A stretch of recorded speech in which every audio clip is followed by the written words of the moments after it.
জীবনের বাঁকে এমন এক সময় আসে যখন সত্য মিথ্যার পার্থক্য, মান অপমানের হিসেব, লৌকিকতার প্রহসন সবকিছু ছাপিয়ে মন শুধু মানবিক হয়ে উঠতে চায়।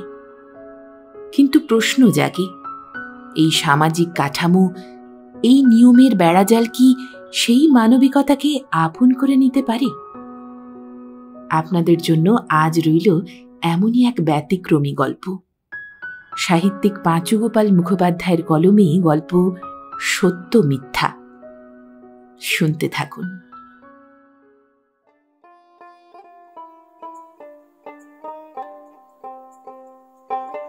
সাবিত্রী ঠাকুরানীর বয়স হইয়াছিল, কিন্তু সে বয়স যে ঠিক কত সে কথা গ্রামের কেহ বলিতে পারিত না।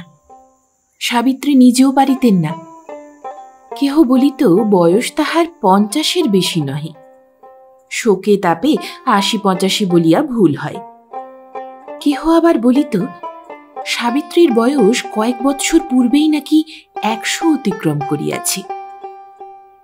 এই গোলযোগের কারণ, বাল্যাবস্থায় সাবিত্রীকে যাহারা এই কুড়িগ্রামের ধুলায়, মাঠে, জঙ্গলে ছুটাছুটি করিতে দেখিয়াছেন, আজ তাহাদের কেহ বাঁচিয়া নাই। সাবিত্রীর সমবয়সীরাও একে একে পরলোকের মহামান্য সমন মাথায় করিয়া চলিয়া গিয়াছেন। কুড়িগ্রামের জীবন ইতিহাসে যে প্রাচীন ধারাটি ক্রমে নিশ্চিহ্ন হইবার উপক্রম করিতেছে, সাবিত্রী ঠাকুরানী তাহারই সংকীর্ণতম শেষ রেখা। পাড়ার ঘরে ঘরে সাবিত্রী ঠাকুরানীর যাতায়াত ছিল। সকলের কাছে বসিয়া শুধু অতীত দিনের অসম্ভব সুখ সমৃদ্ধির কথা গল্প করিয়া বলার মতো আনন্দ তিনি আর কিছুতেই পাইতেন না। ঘোষেদের মেজ বউ খাস কলিকাতা শহরের মেয়ে। চিড়িয়াখানা, জাদুঘর, থিয়েটারের গল্প তার মুখে লাগিয়াই থাকে। সাবিত্রী বলিতেন, কি যে কলকাতার বড়াই করিস মেজ বউ, হেসে বাঁচিনে। শোন, সে প্রায় 30 বছর আগেকার কথা। এই গ্রামেই রাস পূর্ণিমের দিন মেলা বসত। পশু পাখি, জিনিসপত্র, লোকজন, সে যে কত তা তোরা আন্দাজও করতে পারবি নে। আর রাখু অষ্টমীর যাত্রা, মাথুর শুনে 3 দিন চোখের জল শুকায়নি রে। তার কাছে কলকাতার থিয়েটার, বলিস নে। মেজ বউ হাসি চাপিয়া বলিত, তবু তো একবার কলকাতায় পা দাওনি।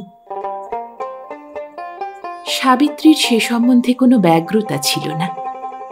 এই ম্যালেরিয়া জর্জরিত উচ্ছন্ন প্রায় কুড়িগ্রামের মাটিতে বসিয়া তিনি এক অতীত দিনের স্বপ্ন দেখিতেন, যেদিন এই গ্রামের ডোবা, খাল, বিলের জল পচিয়া ম্যালেরিয়ার জন্ম হয় নাই, যখন বিলের বুকে ফোটা পদ্মের রাশি শিশুর হাসির মতো তরঙ্গায়িত হইত, চারিদিক আলো করিয়া রাখিত, যখন এ গ্রামে 2 মাইল দূরে কোম্পানির রেলগাড়ির লাইন বসে নাই, যখন বেলা 8টায় নাকে মুখে ভাত গুঁজিয়া ওই গ্রামের যুবক প্রৌঢ়ের দল ডেলি প্যাসেঞ্জারি করিতে ছুটিত না। সভ্যতার গতির সঙ্গে সঙ্গে এই অখ্যাত পল্লীগ্রামেও কত বড় বড় পরিবর্তন হইয়া গিয়াছে। কিন্তু বিধবা বৃদ্ধা সাবিত্রী আজও সেই স্মৃতির স্তূপের উপর একাকিনী বসিয়া আছেন। শহর কলিকাতা দেখিবার স্বাদ তাহার নাই। 23 বৎসর পূর্বে সাবিত্রী একমাত্র ছেলে হরিবিলাসকে শহর কলিকাতায় পাঠাইয়াছিলেন, কিংবা সে নিজেই গিয়াছিল চাকুরি করিতে। হরিবিলাসের লেখাপড়া বোধোদয়ের সীমা অতিক্রম করিতে পারে নাই। সে বিদ্যায় কেরানিগিরি হয় না। তখন কলিকাতায় নূতন মোটর গাড়ির প্রচলন হইয়াছে। হরিবিলাস ড্রাইভারি শিখিতে কলিকাতায় গেল। সাবিত্রী নিষেধ করিয়াছিলেন, শ্লেচ্ছ যন্ত্রপাতি ঘেটে কাজ নাই বাবা, কখন কি হবে শেষকালে। হরিবিলাস সাবিত্রীর নিষেধ অবহেলা করিয়া সেই যে কলিকাতায় গেল, তারপর আজ পর্যন্ত ফিরিবার আর অবসর হইল না।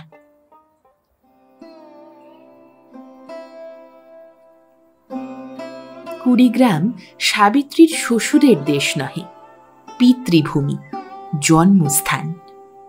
এই গ্রামেই তাহার শৈশব কাটিয়াছে। এই গ্রামেরই কোনো একটি ক্ষুদ্র কুটিরে একদিন এক ব্যক্তি তাহাকে মাল্য দিয়া কৃতার্থ করিয়াছিল, আর এই গ্রামেই আজ তিনি বৃদ্ধা। তখনও কুলীন ব্রাহ্মণের ঘরে বহু বিবাহের প্রথা প্রবল। সাবিত্রী নিজেই বলিতেন, তাহার স্বামী নাকি সর্বসমেত ৭১টি অরক্ষণীয়া কন্যাকে বিবাহ করিয়াছিলেন, এবং কোনোদিন শ্বশুর গৃহে যাইবার সৌভাগ্য তাহার হয় নাই। নাই হোক বাপের একটিমাত্র মেয়ে, অন্য কষ্টের সম্ভাবনা ছিল না। স্বামী বৎসরের মধ্যে ৫-৭ বার দেখা দিতেন, এবং কোনোবারই ত্রিরাত্রির অধিক শ্বশুর ভবনে বাস করিতেন না। নাই করুন, ৩ বৎসর পরে সাবিত্রীর সন্তান জন্মিল। দাদা মহাশয় নাতির নাম রাখিলেন হরিবিলাস। হরিবিলাস যখন ৭ বৎসরের, সেই সময়ে সাবিত্রীর এও স্ত্রীর চিহ্ন ঘুচিল, এবং তাহারই কিছুদিন পরে পিতাও পৃথিবীর মায়াপাশ ছেদন করিলেন। তারপর ওই গ্রামের কত প্রাচীন গেলেন, কত নূতন আসিল। হরিবিলাস বড় হইল। কলিকাতায় ১ মাস ২ কাটাইবার পর হরিবিলাস পত্র লিখিয়া জানাইল, মোটরের কাজ শিখিবার জন্য তাহার ২০০ টাকার একান্ত প্রয়োজন, নতুবা কাজ শিখা দূরে থাকুক, সে নাকি আত্মহত্যা করিবে। কিন্তু টাকা কোথায়? সম্বলের মধ্যে পৈতৃক চালা ঘর ২খানি, আশেপাশে কাঠা কয়েক জমি। সাবিত্রী সে ২খানি বাঁধা দিয়া ছেলের শিক্ষার পথ প্রশস্ত করিয়া দিলেন। সহায় শূন্যতার ভয় সাবিত্রীর মাতৃহৃদয়কে ওই কাজে বাধা দিতে পারিল না। সাবিত্রী বলিলেন, কি হবে বাছা ঘরের মায়া করে, যদি হরিণা মানুষ হয়? বলি, ঘর দোর সবই তো ওরই। সত্যি যদি মানুষ হতে পারে, তখন কি আর ঘর খোলসা করবার জন্য ভাবতে হবে? এই কটা দিন এর ওর কাছে কেটে যাবে বই কি। কিন্তু সে কটা দিন কাটিয়া যাওয়া সত্ত্বেও ঘর আর খোলসা হইল না। মহাজনের সুদের অঙ্ক ভারী হইতে লাগিল। হরিবিলাস কাজ শিখিল, চাকুরি গ্রহণ করিল, কিন্তু না আসিল দেশে ফিরিয়া, না করিল ঘর ২খানি উদ্ধারের কোনো চেষ্টা। কেবল মাতৃত্বের ঋণ শোধ স্বরূপ মাসে মাসে সাবিত্রীকে ৫টি করিয়া টাকা পাঠাইতে লাগিল। তাহার পর কত কাল গিয়াছে, কুড়িগ্রামের দশা আরও জীর্ণ হইয়াছে। সেকালের আরও সব কয়টি প্রাণশিখা একে একে মৃত্যুর নিঃশ্বাসে নিভিয়া গিয়াছে। সুদ ও আসলের দায়ে মহাজন সেই ঘর ২খানি এবং তৎসংলগ্ন জমিটুকু ডিক্রির জোরে আদায় করিয়া লইয়াছে। কিন্তু হরিবিলাস আজও গ্রামে ফিরে নাই। কত বৃদ্ধার ছেলে কলিকাতায় যায় এবং ফিরিয়া আসে, সাবিত্রীর ছেলে শুধু ফিরে না।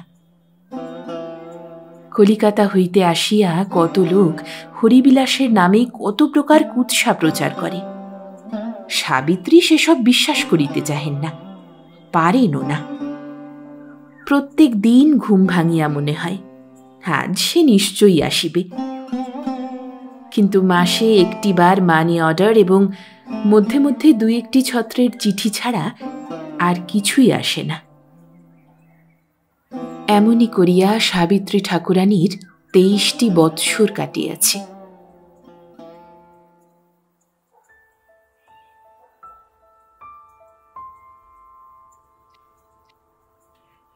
সদাশয় চক্রবর্তী সাবিত্রী ঠাকুরানীর ঠিক পরের যুগের লোক এবং গ্রামের শীর্ষস্থানীয়।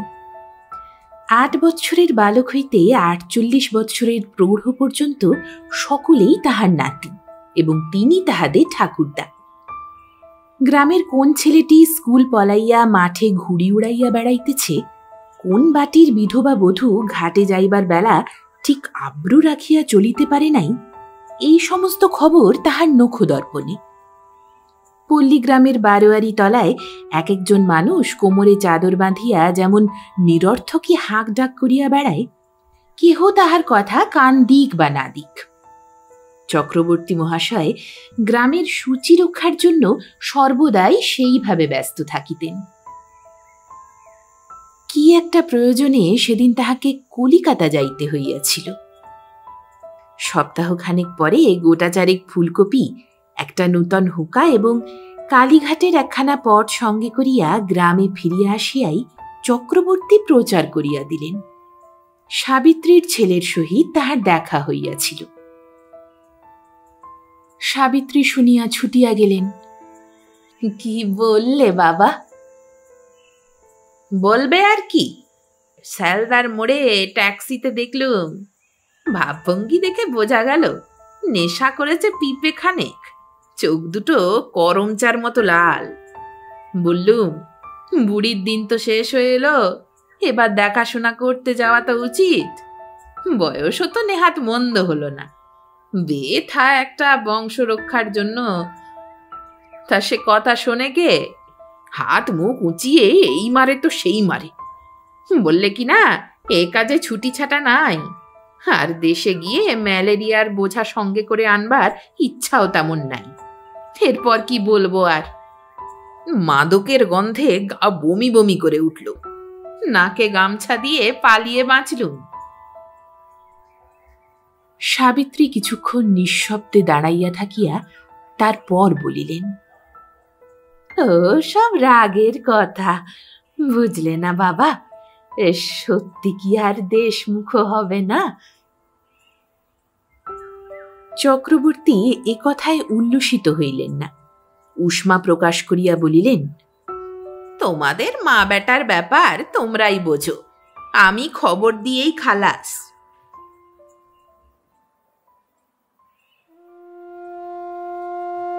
দিন চারেক পরেই সাবিত্রী জ্বরে পড়িলেন। শেষ বয়সের ব্যারাম, কখন কি হয় বলা যায় না। চক্রবর্তী হরিবিলাসকে টেলিগ্রাম করিয়া দিলেন। 23 বৎসর পরে হরিবিলাস আবার গ্রামে পা দিল এবং মায়ের শিয়রে গিয়া বসিল। বুড়ির চোখ দিয়া নিঃশব্দে বহুক্ষণ ধরিয়া জল ঝরিল।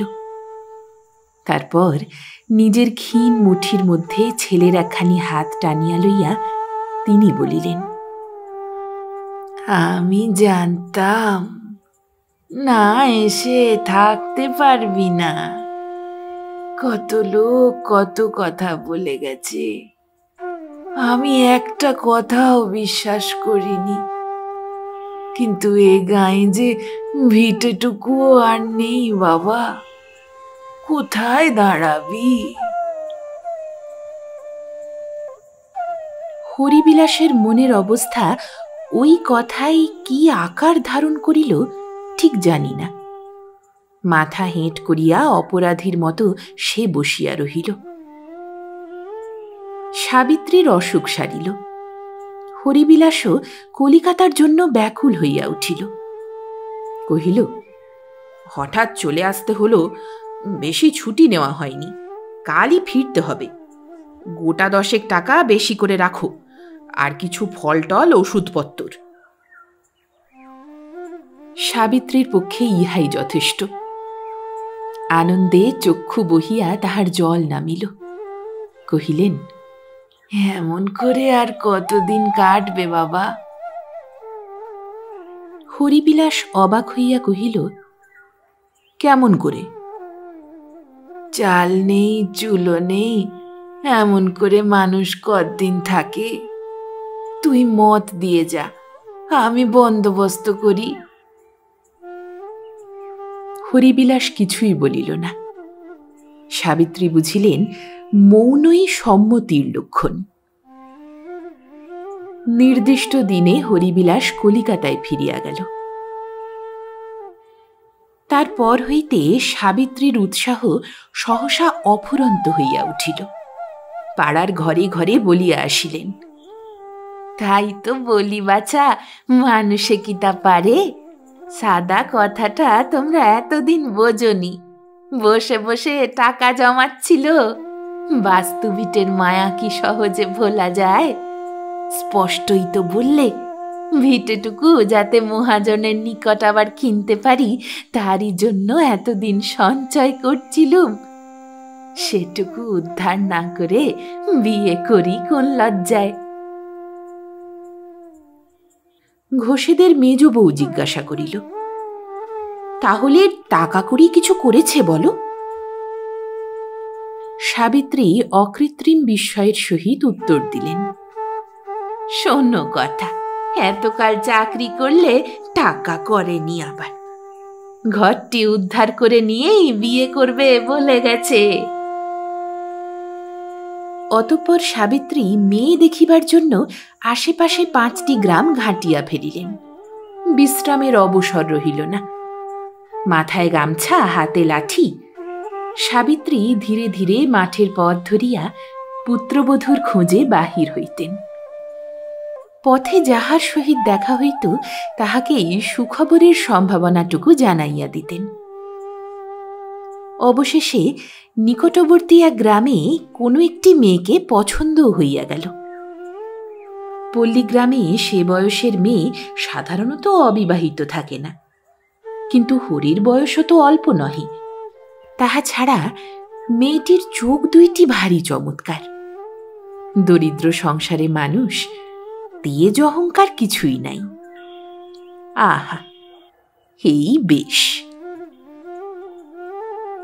সাবিত্রী কলিকাতার বাসায় হরিবিলাসকে চিঠি দিলেন। লিখিল অবশ্য ঘোষেদের মেজ বউ।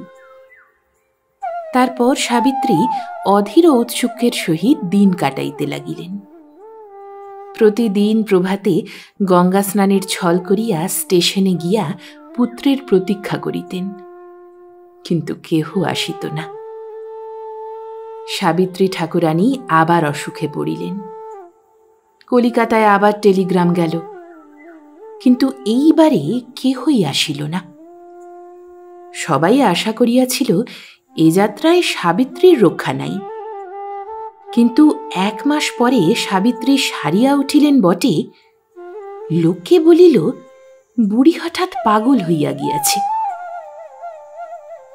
সদাশয় চক্রবর্তী হাট হইতে ফিরিতেছিলেন, হাতে হুঁকা। সাবিত্রী ছুটিয়া গিয়া চক্রবর্তীর হাত ধরিয়া ফেলিলেন। আচ্ছা, তুমি বলো চক্রবর্তী, তুমি তো সব জানো, এই কি ধর্ম? চক্রবর্তী বিস্মিত হইলেন যথেষ্ট। কহিলেন, কেন, অধম্যটা দেখলে কোথায়? সাবিত্রী বলিলেন, তুমি তো আর আজকের নও বাবা, আমার বেটার চেয়ে 10 বছরের বড়। তুমি বলো, আমার 7 পুরুষের ভিটে আমি বিক্রি করেছি? চক্রবর্তী বলিলেন, না, ঠিক বিক্রি করনি, বন্ধক রেখেছিলে, তারপর মহাজন সুদে আসলে ডিক্রি করে নিয়েছে। সাবিত্রী ললাটে করাঘাত করিয়া বলিলেন, কি সর্বনাশ! বলি, হ্যাঙ্গা চক্রবর্তী, চন্দর সূর্যি কি উঠছে না? এমন কথা তুমি বললে কেমন করে? বলি, এটা মহারানীর রাজত্ব, তা তো জানো। এমন অধম্য সইবে না। চক্রবর্তী হাত ছাড়াইয়া রাগতভাবে বলিলেন, যাও যাও, পথের মাঝখানে পাগলামি করতে হবে না। অসুখ থেকে উঠে তোমার মাথাটা খারাপ হয়ে গেছে। সাবিত্রী সে কথায় কান দিলেন না, বলিতে লাগিলেন, আমি দশরথ গাঙ্গুলির মেয়ে। বাবার পায়ের ধুলো পেয়ে 7টা গ্রামের লোক উদ্ধার হয়ে যেত। সেই গাঙ্গুলির বেটি আমি কিনা আজ? তুমি বলো চক্রবর্তী, উদ্ধারণ চাটুর্যে অনেক ভিটে বাড়ি মিথ্যা দেনার দায়ে নিজের করে নেয়নি? চক্রবর্তীর বিস্ময়ের অবধি রহিল না। বলিলেন, সে আবার কি? চাটুজ্যেদের পয়সার কি অভাব যে তারা? সাবিত্রী বলিলেন, অভাব নয় বাছা, স্বভাব। সেই যে কথায় বলে, যার ছেলে যত খায় এ যে তাই। মিথ্যে করেই যদি না নেবে তবে নিলে কেমন করে? বলি, আমিও মরিনি, তুমিও বেঁচে। পথে ঘাটে চলতে ফিরতে দেখা তো হবেই, সত্যি কথাটা বললেই বা। চক্রবর্তী চিৎকার করিয়া বলিলেন, আমার এখনো ভীমরতি ধরেনি ঠাকরুন, ধর্মাধর্মের ভয়ও আছে। তোমার সঙ্গে পাগলামি করবার ফুরসত নেই, পথ ছাড়ো, বাড়ি যাই।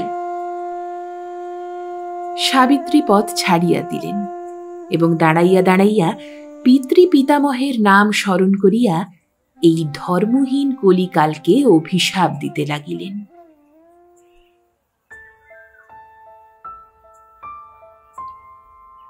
কথাটা 1 ঘণ্টার মধ্যে গ্রামের এক প্রান্ত হইতে আরো এক প্রান্ত অবধি প্রচারিত হইয়া গেল। সাবিত্রী বলিতেছেন, উদ্ধারণ চাটুজ্যে মিথ্যা দেনার দায়ে তাহার পৈতৃক ভিটাটুকু কিনিয়া লইয়াছে। কথাটা কেহই প্রত্যাশা করে নাই, কারণ সবাই জানিত সাবিত্রী সেটা বন্ধক রাখিয়াছিলেন। তারপর যথারীতি নিলামে উহা বিকৃত হইয়া যায়। সুতরাং সবাই আশ্চর্য হইল। ঘোষেদের মেজ বউ বলিল, তা এতকাল ও কথা তো বলতে শুনিনি, আজই বা হঠাৎ? বামুনটোলার মাতঙ্গী বলিলেন, সব তো ব্যারামে পড়লে অমন কত হয় গো, দেখে দেখে চক্ষু পচে গেল। এই তো সেই আমার নাটু গোপাল যখন কোলে, সেই সময় আমার মেজ ভাসুরজির দেওরের শালা টাইফাইড থেকে উঠে লোটা কম্বল নিয়ে কোথায় বেরিয়ে গেল। আরো কত লোক কত রকমের অনুমানের দ্বারা নিজ নিজ বিজ্ঞতা প্রতিপন্ন করিল। কেহ বা আইনের তর্ক তুলিল, বলিল, বললেই তো ভিটে বাড়ি পাওয়া যায় না, আদালতে তার প্রমাণ আছে, এবং আরো কত কি। কিন্তু সাবিত্রীর অন্তরের দিকে চাহিয়া দেখিবার প্রয়োজন কেহ বোধ করিল না। উদ্ধারণ চাটুজ্যে পুত্র পরিবার লইয়া কলিকাতায় থাকিতেন। দেশের কাজকর্ম দেখাশোনা করিবার জন্য নায়েব নিযুক্ত ছিল। সাবিত্রী যে সময় হঠাৎ আবিষ্কার করিলেন যে উদ্ধারণ ফাঁকি দিয়া তাহার পিতৃ পিতামহের ভিটাটুকু কাড়িয়া লইয়াছেন, তাহার মাস কয়েক পরে সংবাদ আসিল, হৃদরোগে উদ্ধারণ চট্টোপাধ্যায় হঠাৎ গঙ্গা লাভ করিয়াছেন। সদাশয় চক্রবর্তী বলিলেন, এ যদি ওই সাবিত্রী ঠাকরুনের সাপে না হয়ে থাকে তো কি বলছি? আহা, লোকের মতো লোক ছিলেন ওই চাটুজ্যে, ইত্যাদি। কুড়িগ্রামের অধিকাংশ নরনারী চক্রবর্তীর এই উক্তি অভ্রান্ত বলিয়া স্বীকার করিয়া লইল। সাবিত্রী কিন্তু মৌন রহিলেন। দিন কয়েক পরে সংবাদ পাওয়া গেল, বিধবা চট্টোপাধ্যায়ের গৃহিণী এবং তাহার একমাত্র পুত্র বিমল কুড়িগ্রামে আসিতেছেন উদ্ধারণের শ্রাদ্ধক্রিয়া সম্পন্ন করিবার জন্য। লুচির সম্ভাবনায় ছেলে বুড়া গ্রামের সকলেই সেই দিন হইতে চঞ্চল হইয়া উঠিল। স্বর্গীয় ব্যক্তিটির জন্য কে কিভাবে বিধবার নিকট শোক প্রকাশ করিবে তাহার জন্য মনে মনে মহলা চলিতে লাগিল। চাটুজ্যেদের পৈতৃক বাড়িতে বহুদিন পরে কলি ফিরানো হইল। একটিমাত্র লোকের মৃত্যুতে এতদিন পরে কুড়িগ্রাম সহসা শোকে অধীর হইয়া উঠিল। তারপর একদিন সন্ধেবেলা পালকি চড়িয়া তাহারা গ্রামে প্রবেশ করিলেন। যাহারা চট্টোপাধ্যায় মহাশয়ের জীবিতকালে দুই বেলা গালাগালি না দিয়া শান্তি বোধ করিতেন না, তাহারাও মহাজন গৃহিণীর প্রত্যুৎগমনে বাহির হইয়া আসিলেন এবং একযোগে কান্না জুড়িয়া দিলেন। সাবিত্রী দূরে দাঁড়াইয়া সে দৃশ্য দেখিতেছিলেন। এমনি কত বিধবার ক্রন্দনে এই গ্রামের পথ কতবার চঞ্চল হইয়া উঠিয়াছে। নিজেও একদিন হয়তো চট্টোপাধ্যায় গৃহিণীর মতোই কাঁদিয়াছিলেন। সন্ধ্যার নিরানন্দ অন্ধকারে আজ সেই কথাই তাহার মনে পড়িল কিনা কে জানে।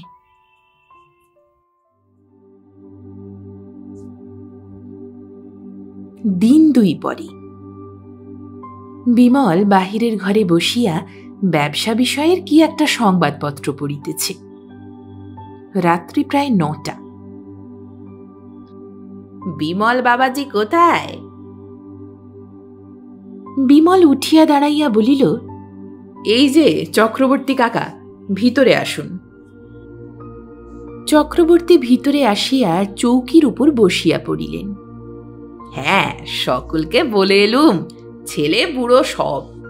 ছোট লোক বেটারা আজ থেকেই উপোস দিতে শুরু করবে, বুঝলে না বাবাজি?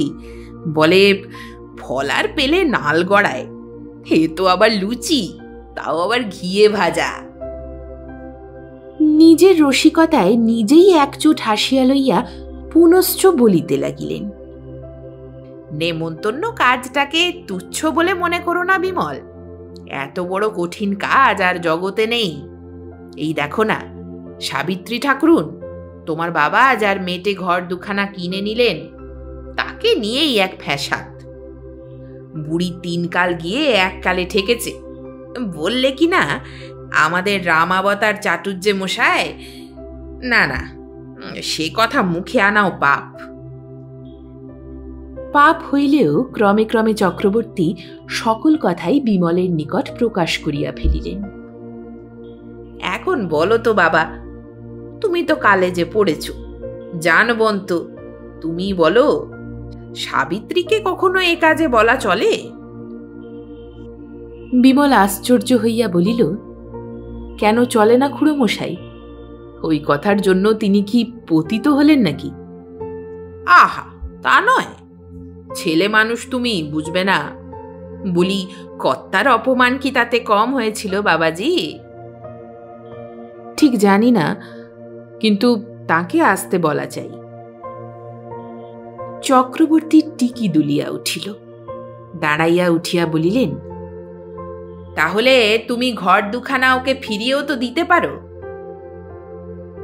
বিমল কহিল, পারি, তাতে দোষ কি? দোষ কি? কলিকাল। তাহলে লোকে বলবে স্বর্গীয় কর্তা মশাই ওটা সত্যি সত্যি ঠকিয়ে কিনেছিলেন, সেটা ভেবেছ? বিমল চুপ করিয়া রহিল। এতটা সে ভাবে নাই। বস্তুত কথাটা সে তর্কের খাতিরেই বলিয়াছিল। শান্ত হইয়া কহিল, সত্যিই সেটা তাকে ফিরিয়ে দেওয়া যায় কিনা সে মা বিচার করবেন। তিনি এখনো বেঁচে, কিন্তু অনুষ্ঠানে আসা তার চাই। এ বিষয়ে মায়ের কোনো অমত হবে না, তা আমি জানি। শ্রাদ্ধ শান্তি যথোচিত ঘটার সঙ্গেই শেষ হইয়া গেল। পিলে জোড়া পেট লইয়া বাল বৃদ্ধ নর নারী আকণ্ঠ আহার করিল এবং 2 হাত তুলিয়া আশীর্বাদ করিয়া গেল। সাবিত্রী আসেন নাই। শোনা গেল তিনি পুনর্বার শয্যাশায়ী হইয়াছেন। বারবার রোগের সেবা করিয়া পাড়া প্রতিবেশী ক্লান্ত হইয়া পড়িয়াছিল। কেহ আশ্রয় দিতে রাজি হইল না। কোন এক তাঁতির ঘরে সাবিত্রী আশ্রয় লইয়াছিলেন। বিমলের মা অরুন্ধতী সে কথা শুনিতে পাইলেন। বেদনায় মুখ তাহার ক্লিষ্ট হইয়া উঠিল।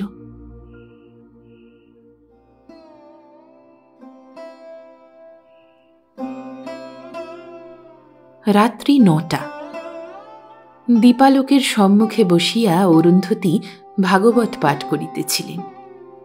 বিমল শ্রাদ্ধের হিসাবপত্র দেখিতেছে। খড়মের শব্দে উভয়কে চকিত করিয়া চক্রবর্তী প্রবেশ করিলেন।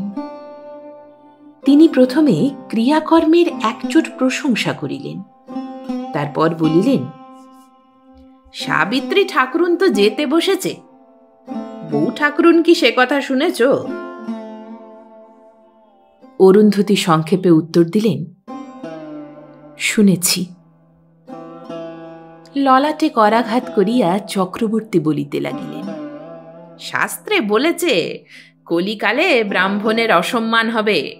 সাবিত্রী ঠাকুরুনকে দেখে তাই মনে হলো, কুলীনের মেয়ে পায়ের ধুলো পেলে পাপী তরে যায়, তুই গিয়ে কিনা আশ্রয় নিলি এক তাঁতি বাড়ি। কি বলবো বউ ঠাকুরুন, নিতান্ত মৃত্যুশয্যে পড়েছে, নইলে।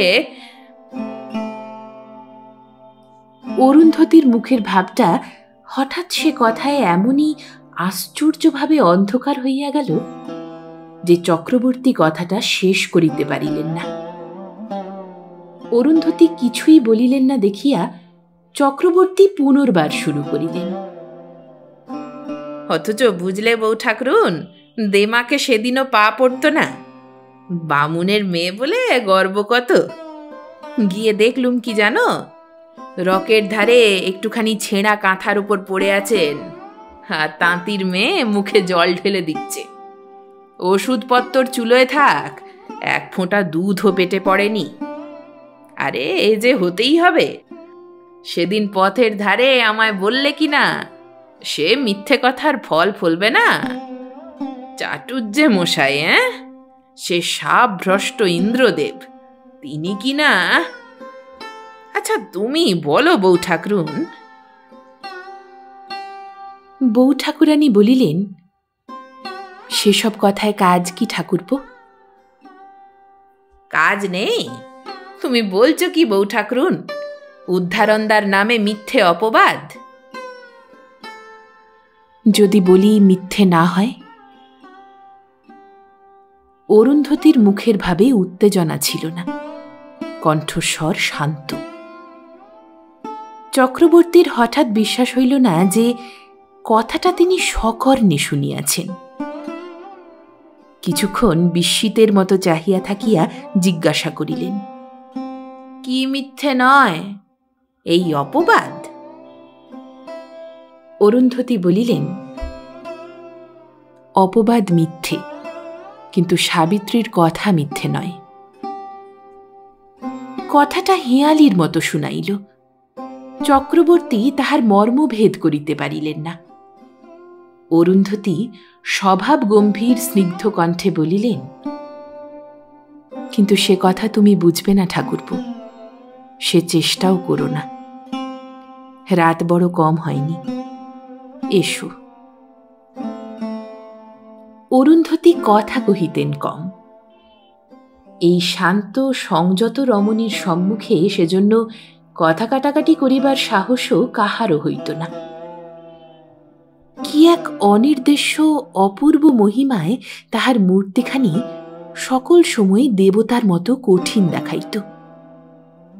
আর যাহারই থাক, অরুন্ধতীর ওই কথার উত্তরে বাদ প্রতিবাদ করিবার ক্ষমতা চক্রবর্তীর অন্তত ছিল না।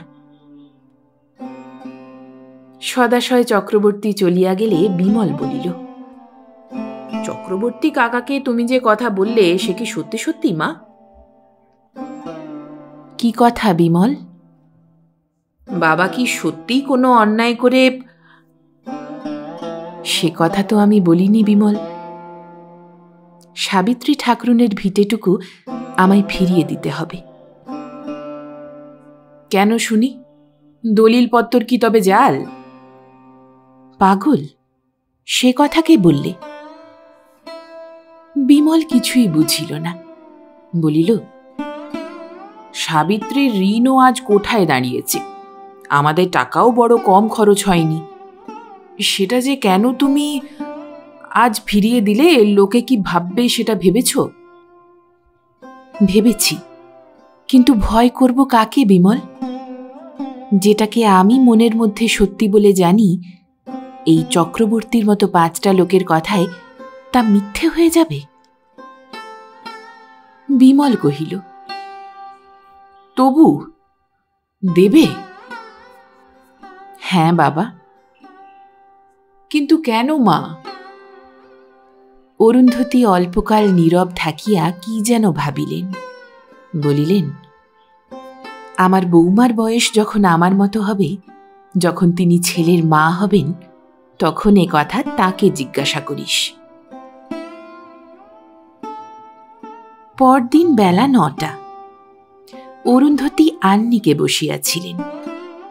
চক্রবর্তী ঘরে ঢুকিয়া বলিলেন, শুনছ বউ ঠাকরুন, হরি এসেছে যে? অরুন্ধতী বললে, এসেছে? কবে? এই আজ সকালে। যাক, বুড়ি তবু জলগণ্ডুসটা ছেলের হাতের পাবে। কিন্তু ধন্য বুড়ির প্রাণ, কাল রাত থেকে টান উঠেছে, এখনো তাজা। এখনো যাকে দেখছে তারই হাত ধরে বলছে, এই বাবা, তোর দুটি পায়ে পড়ি, একবার ভিটেটুকুর সামনে নিয়ে চ। বাবা যেখানটিতে তুলসী গাছ পুঁতেছিলেন ঠিক সেইখানটিতে শুইয়ে দিস বাবা। আর গুণধর ছেলে কি করছেন জানো? মাথায় হাত দিয়ে হায় হায় করছেন। কিন্তু বউ ঠাকরুন, কাল রাত্রিরে তুমি যে কথা বললে, আমি তার মানেই খুঁজে পাইনি। সত্যি? অরুন্ধতী হাসিলেন। সে হাসি দ্বিতীয়ার চন্দ্রলেখার মতো ক্ষীণ, কিন্তু পরিপূর্ণ পূর্ণিমার আভাস দেয়। বিমলকে লক্ষ্য করিয়া বলিলেন, সাবিত্রীর বাড়ি দখলের কাগজপত্রগুলো বার করে আনো বিমল। চক্রবর্তী এবং বিমল একসঙ্গে প্রশ্ন করিল, কি হবে সেগুলো? অরুন্ধতী কহিলেন, নিয়ে এসো, বলছি। কাগজপত্র আনা হইলে অরুন্ধতী বলিলেন, চক্রবর্তী ঠাকুরপো, তুমি একটা পালকি ডেকে আনো, আমি একবার তাঁতি বাড়ি যাব। তাঁতি বাড়ি যাবে তুমি? কি জন্য? চক্রবর্তীর প্রশ্নের উত্তর না দিয়া পুত্রের মুখের দিকে চাহিয়া অরুন্ধতী বলিলেন, বিমল, তুমি সরকার মশাইকে সাবিত্রী ঠাকুরনের ঘর দুখানি খুলে দিতে বলো কি। আধ ঘন্টার মধ্যেই তাকে নিয়ে আমি ওখানে পৌঁছব। বিমল হতবুদ্ধি হইয়া গিয়াছিল, কথা বলিতে পারিল না। চক্রবর্তী বলিলেন, তুমি কি পাগল হলে বউ ঠাকরুন? এই দিনের বেলা তুমি তাঁতি বাড়ি যাবে? সেই ছোট লোকের বেটি। চক্রবর্তীর কথা শেষ হইবার পূর্বে অরুন্ধতী কহিলেন, তিনি ব্রাহ্মণের মেয়ে ঠাকুরপো, তার মান রেখে কথা কইবার চেষ্টা করো। তোমার তিনি এতটুকু ক্ষতি করেছেন বলে তো শুনিনি।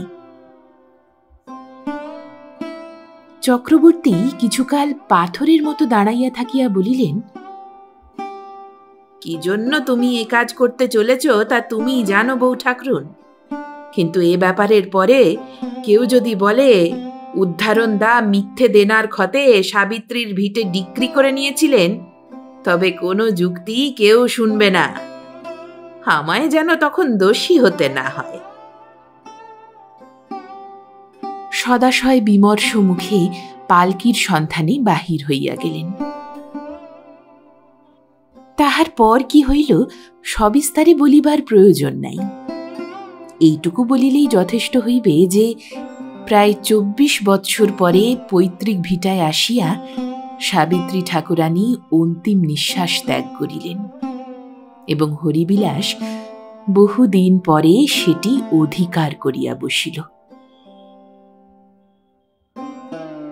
এদিকে চাটুর্যে গৃহিণী কেন যে খামোখা এতদিন পরে সেটা ফিরাইয়া দিয়া গেলেন, তাহা লইয়া পাড়ার ঘরে ঘরে বহু প্রকার কল্পনা চলিতে লাগিল। চক্রবর্তী বলিলেন, ব্যাপারটা গোড়াগুড়ি বোঝা গিয়েছিল। উদ্ধারণদা তো ফাঁকি দিয়েই ওটা, বুঝলে কি না? ঘোষেদের মেজ বউ বলিল, বুঝি গো, সবই বুঝি। বুড়ো বয়সে ধম্ম ভয়ে পেবল হওয়াতে দান করে 2 কুল রক্ষা করলে। ভাদুড়ি গিন্নি বলিলেন, পাপ কাজ কি আর চাপা থাকে মা, হাওয়ার আগেই উড়ে আসে। কিন্তু চতুর লোক ছিল উদ্ধারণ চাটুর্যে, কথাটা এতদিন কাউকে জানতেও দেয়নি। আরো কত লোক কত প্রকার বলিল। শুনিয়া শুনিয়া বিমল একেবারে অস্থির হইয়া উঠিল। সকলের মুখেই কেমন যেন একটা চাপা হাসি, সবাই যেন ব্যঙ্গ চোখে চাহিয়া আছে। অরুন্ধতির সম্মুখে গিয়া বিমল বলিল, আমি কালই কলকাতায় ফিরব মা, এদের হাসি সহ্য করবার ক্ষমতা আমার নেই। আর কেনই বা যে ওই লম্পট হতভাগার জন্য তুমি ঘর দুখানা ছেড়ে দিতে গেলে, তাও তো আজও বুঝলাম না। বাবা সাবিত্রীকে ঠকিয়েছিলেন ভেবে সবাই আমাদের কুৎসা করছে। অরুন্ধতী একটু হাসিলেন, সেই অদ্ভুত রহস্যময় হাসি। কহিলেন, আমার একটি মাত্র ছেলে, পয়সারই বা অভাব কি? লোকে কুৎসা করছে, করলেই বা। আমার সান্ত্বনা এইটুকুই যে সাবিত্রীর অন্তরের কান্না আমি শুনতে পেয়েছিলুম, তিনি আমায় আশীর্বাদই করবেন। আর যাকে তুই হতভাগা লম্পট বললি, সে যে সাবিত্রী ঠাকুরুনেরই ছেলে বিমল। মার কাছে তো তাতে তোমাতে কোনো তফাৎ নেই বাবা। তার বাস্তু ভিটে হরি একদিন বউ ছেলে নিয়ে ঘর বাঁধবে, এইটুকুই তো তিনি চেয়েছিলেন। আর সেই জন্যই তো তার এত সব মিথ্যে কথা বলা। আমি জানি ঘর দুখানা ছেড়ে দিয়ে আমি কোনো অপরাধ করিনি।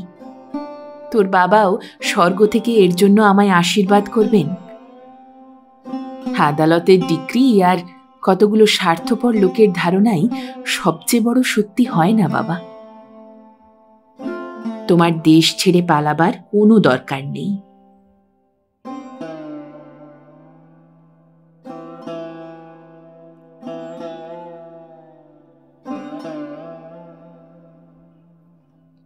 শুনছিলেন সাহিত্যিক পাঁচুগোপাল মুখোপাধ্যায়ের কলমে গল্প সত্য মিথ্যা। গল্প পাঠে আমি রিয়া। গল্পটি কেমন লাগলো কমেন্ট করে আপনার মতামত অবশ্যই জানাবেন।